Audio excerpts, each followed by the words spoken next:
So I figured there was no perfect time to begin this video or to kind of start catching you up on what's been going on in my life. And so let's do this. This is actually going to be another installment of Faith Moves because God has moved in my life and I cannot wait to share my testimony. So let's rewind a little bit. So we all know the world came to a screeching halt around March 15th. So I was scheduled to come home. So this was like in early March. Y'all know I love to travel. And so I saw that tickets were super cheap. I lived in New York City at the time, originally from the Bay, from California. And so tickets were super cheap. I was like, wait, yeah. A round trip ticket from New York to San Francisco was literally under $200. Where they do that at? Okay. So this was also pre like COVID was a real thing. It was very unclear at the time. It was only in the continent of Asia. And that was it, right? And so, and I hadn't even made it to like the rest of the world at that. Well, we didn't know it. Of course, we now know that it was, but you know. So basically, I was like, click, pop, buy, you know. So I had originally come for the weekend. I believe I was supposed to get here on like a Wednesday and come back on a Monday. I packed a bag, a suitcase, dirty clothes. I was like let me pack my little clothes, wash them when I get to my mom's house. It's gonna be great. I literally left the day before everything got shut down. So as I entered here, and it was like literally panic. Actually, I think I left a day before. So I left the 14th, which was around, I started to realize like, actually, this is getting serious. And I think I should move my flight up. So I ended up moving my flight up a day. And with the intentions of still going back, and got here and it was pow pow. Okay? The road came to a screeching halt. And I canceled my return ticket and was able to work from home. Had already been working from home probably 2 weeks, a week and a half prior to coming back. A week and a half or 2 weeks prior to leaving New York City. So I ended up working here from home for 4 months, at which time around the end of June, or June actually first, so the end of May, my lease was ending in New York City and I had to make some decisions. I didn't know what I was going to do, right? I felt like, and I don't know if you all can identify with this, but definitely I had to go through a grieving process. The life that I thought that I would live at the time, actually a few months, at the beginning of March, in fact, I kind of was praying about like, God, what's the next step? Am I staying here? Should I be moving back home? Should I be moving somewhere else? I was thinking about returning back to school. So I was wondering if I should do that, or, what was really the plan? And I felt peace in my spirit that I should stay in New York for another year, apply for grad school, and kind of go from there and decide where I was going to move. So I was like, okay, you know what, Lord, I'm going to trust you. If that's what you want me to do, I'm fine with it. Of course, circumstances changed, and I did not want to get a new apartment in New York City when I knew that the city that I used to live in was no longer the same, right? And I was going to be literally in my apartment by myself. I didn't want to start a new lease, and so I decided to move back, which was scary. I am a person who loves a plan.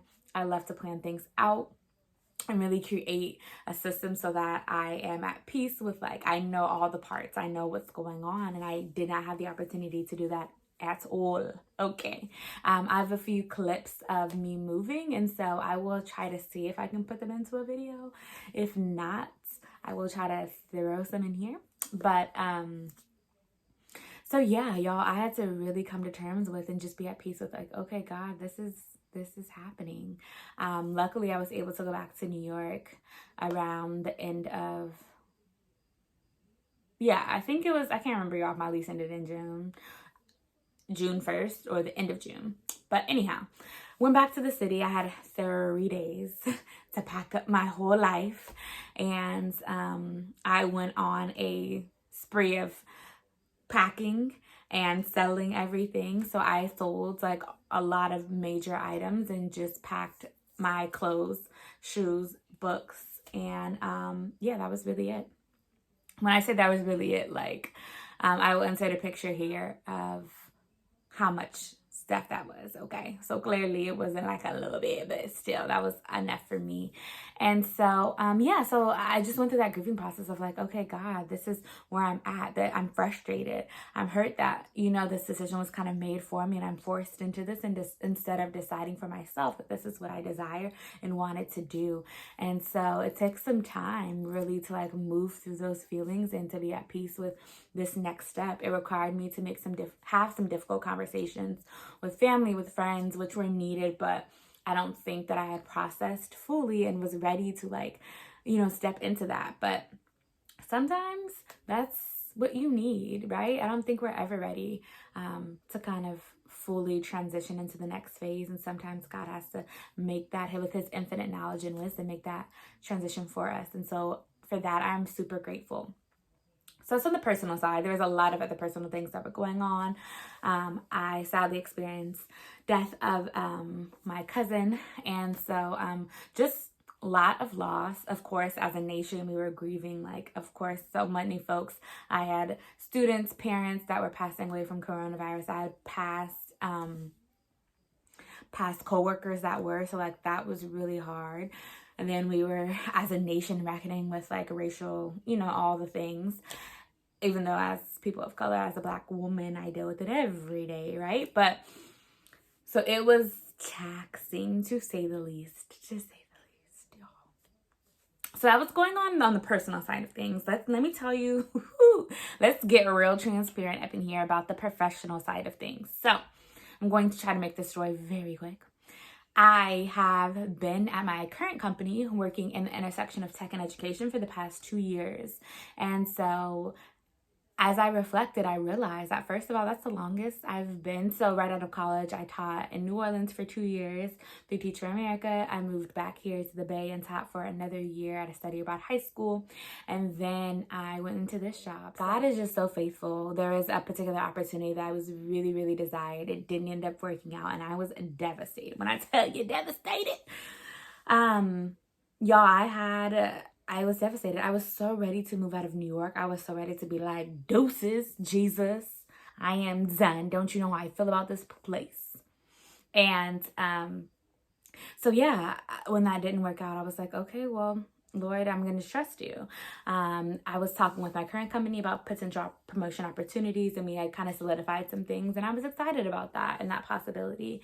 And then COVID happened, right? And so luckily I was blessed enough to still be able to work from home. Crazy enough, there was an opportunity for a management position at my company here in the Bay Area. Like, what? What? And so I ended up applying for that, and I got it. And I just want to say God is so faithful throughout these past couple years. You know, I've been approached by a few different opportunities, and nothing felt completely right.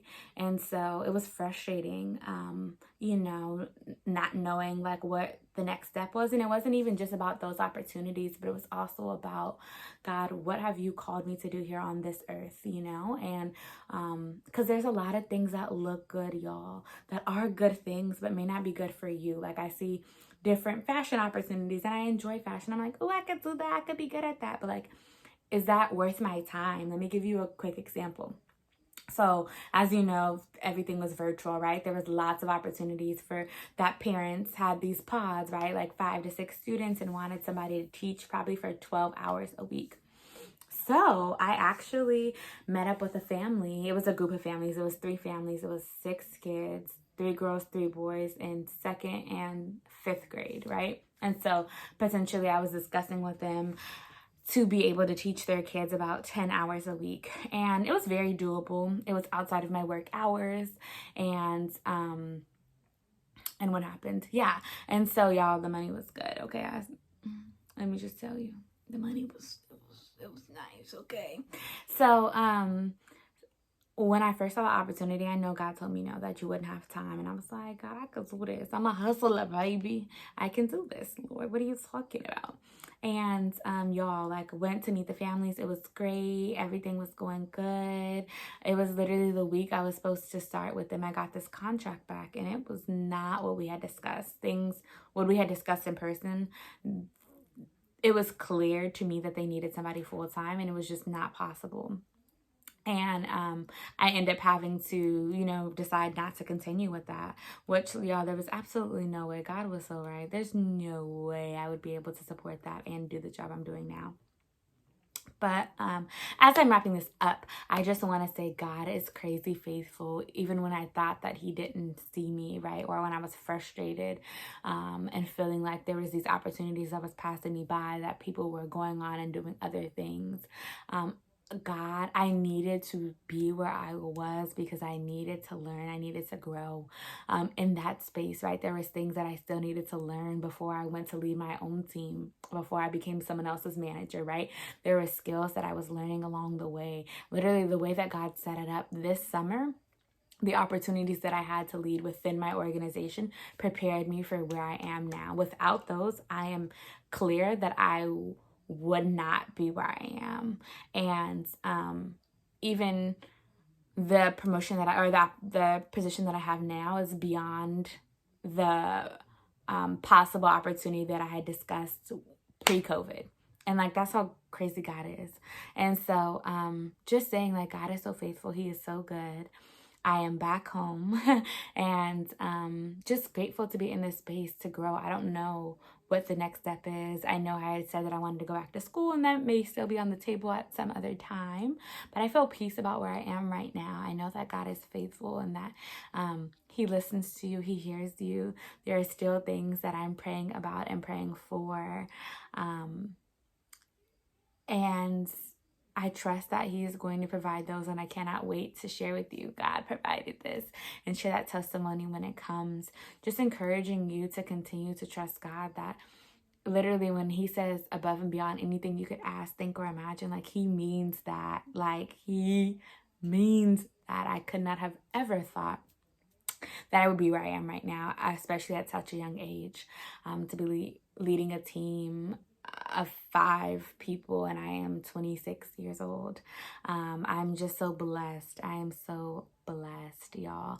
And so God is no respecter of person. He can do the same thing in your life. I am praying with you and for you. I have my email down below. A few folks I've been able to reach out to and kind of chat with, so that has been amazing. I would love to be a support for you in any way, so please feel free to reach out. I am hoping to also share with you all a little bit about just leadership, leading at a young age, being a Black woman in leadership. Like, what does that look like? Some things that I've dealt with. I've definitely experienced imposter syndrome along the way through the interview process, right?